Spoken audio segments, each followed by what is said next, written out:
কী symptom দেখলে কেউ বুঝবেন যে আমার সিস্ট এসেছে?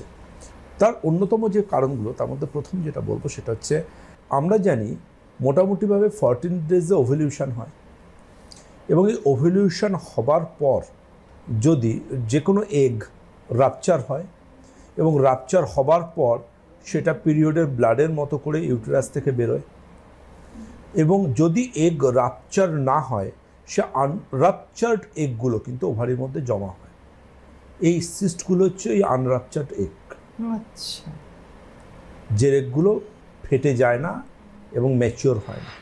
এই আনরাপচার্ড এগগুলোই কিন্তু একদম সহজ ভাষায় বলতে গেলে সেগুলোকেই পিসিওডি বলা হয়, সিস্ট বলা হয়। এবং দেখুন, সিস্ট আর টিউমারের মধ্যে, ধরুন ইউটেরাইন টিউমার হয়, আবার ওভারিতে সিস্ট হয়, এর মধ্যে ডিফারেন্স থাকে। সিস্ট কীরকম জানেন তো? অনেকটা আমরা যে দোলের সময় বেলুনের মধ্যে রং ভরে খেলতাম ছোটোবেলায়, ঠিক ছোটো ছোটো ওই জিনিসটা।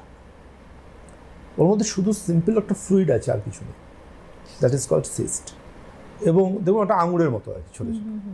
কিন্তু টিউমার হচ্ছে কি? টিউমার হচ্ছে একটা আনকন্ট্রোল গ্রোথ, যে গ্রোথটার উপর বডির কন্ট্রোল থাকে না, যে গ্রোথটার মধ্যে সেল টিস্যু, এমনকি ব্লাড সার্কুলেশন, শিরাধমনীও থাকতে পারে।